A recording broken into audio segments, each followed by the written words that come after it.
Hello everybody, the Lawn Gnome is here. Oh my god, say something, please help me!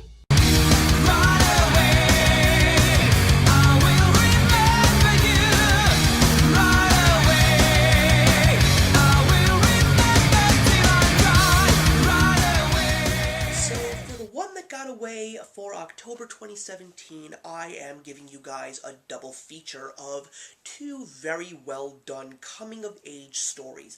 The first one, a little bit on the comedy side, and the second one, a little bit on the heavier side. But these are two films that I was very much excited to see.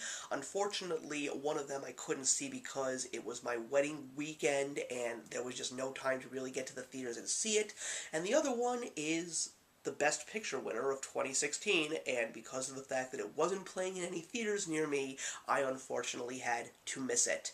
But we're going to be talking about The Edge of 17 and Moonlight. So we're going to start off with the lighter side of things and talk about The Edge of 17, starring Haley Steinfeld and Woody Harrelson. So this was a movie that looked great from the minute I saw the first trailer. It looked like a great teen comedy, great coming-of-age story, and it just looked like something that I sort of wanted to see for a very long time in terms of teen comedies or coming-of-age comedies, and there was just so much positivity towards this movie across the board, and the fact that I missed it in theaters was a real pain in the butt for me.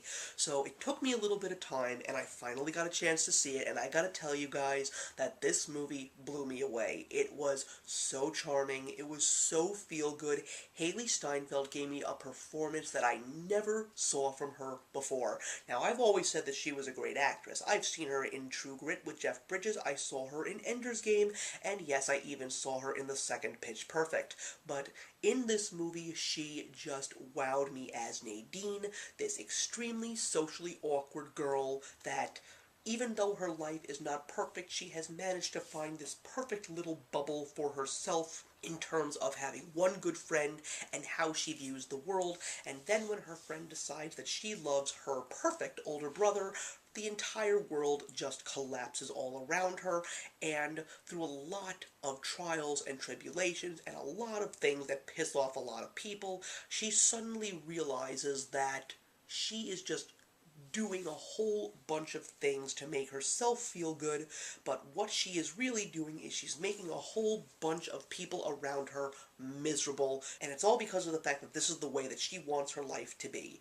It's a very heartwarming story about friendship, learning your place in life, and understanding that life is not always about you being happy, it's about yourself and everybody else being happy. It really captures the magic of the classic John Hughes teen comedy, and Woody Harrelson also was just one of the highlights of this movie as Nadine's teacher, and the relationship that the two of them have is just so hilarious and so heartwarming. It's just one of those movies that is just going to make you feel so good at the end of the day, because that's how I felt after watching this movie. Even though there are some very emotional and dark moments, it really is a beautiful package, and I would recommend this movie to anybody. It's a movie that I want to see numerous times. This is a movie that I must own in my DVD collection. It's just a great feel-good teen comedy, and when it comes to comedy and me these days, it's a really bad relationship, but having a movie like The Edge of 17 come out really gives me hope for comedy as a whole, and I'm going to give this film 4 stars out of 4. The next film that I'm going to talk about is the Barry Jenkins directed Moonlight, the movie that gave us a little bit of an interesting moment at the end of the Oscars earlier this year, but the movie that really did deserve the Best Picture is Moonlight, without a doubt, because of the fact that it broke so many boundaries. This was the first movie in history to include an entirely black cast. This is the first movie in history that revolves around LGBTQ lifestyle, and it's a very unique film from a editing perspective, from a cinematography perspective, camera angle perspective, and storytelling perspective. It is the story of this boy named Chiron, and you see him during 3 stages of his life, as a little boy, as a teenager, and as an adult. This is a boy that grows up in one of the poorest areas of Florida, who has a mom who is a declining drug addict, doesn't really have a lot of friends because people sort of know that he is gay, and it's just him trying to figure out his place in life in all of these different stages in his life. Finds role models, especially through a young man named Juan, who is played by Mahershala Ali, who received the Academy Award for Best Supporting Actor, and also through one of his only friends. And at the end of the day, when he finally looks at his life, because at the end of the film he is an adult, he realizes that he really didn't end up being the person that he really wanted to be. When he started off as a kid, there was tons of potential. He was a good boy, regardless of the situation that he lived in. When he was bullied, he never really wanted to fight back. When he was sad, he tried to find ways to make himself happy by surrounding himself with people who he felt were good role models. And as he grew up, he realized that no matter how hard he tried, he was never going to get those rewards that he truly felt that he deserved, and so he just decides to give in and just fight back. And when he does fight back against the bullies, when he fights back against the decline that's all around him, it just doesn't give him the life that he truly felt that he wanted. And one of the few things that is very powerful is this one friend of his who he actually does have a love interest in, one of his male friends.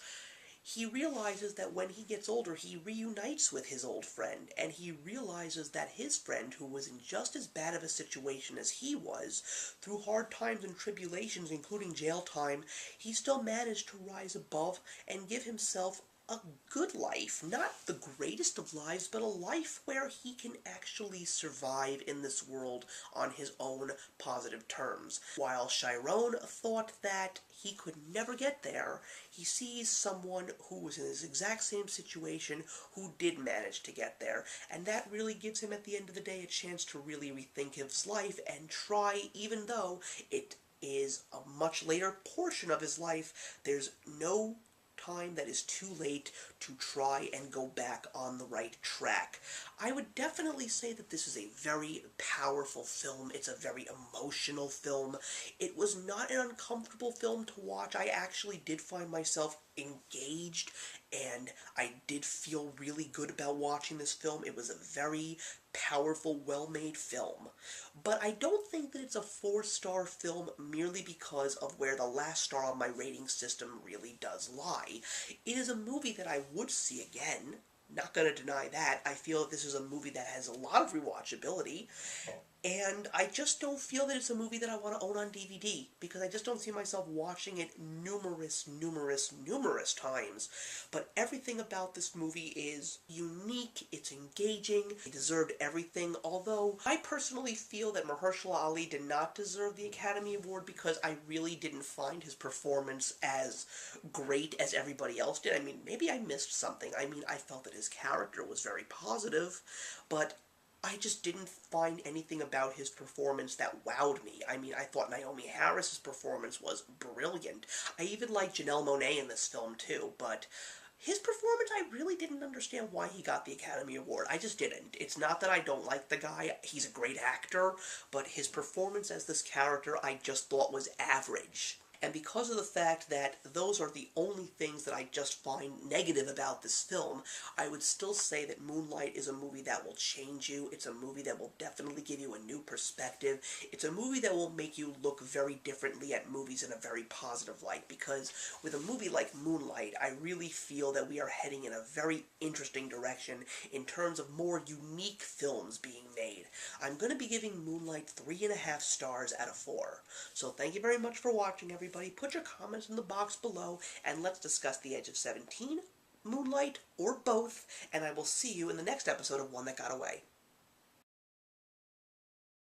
Hey, thank you so much for stopping by my channel today. If you're new here and want to see more of what my channel has to offer, please click on the link to my last video, or hit that subscribe button to be kept up to date with all of my uploads. Content of all sorts is posted here quite often, so trust me, you do not want to fall behind. I will see you in the comments, and actions speak louder than words.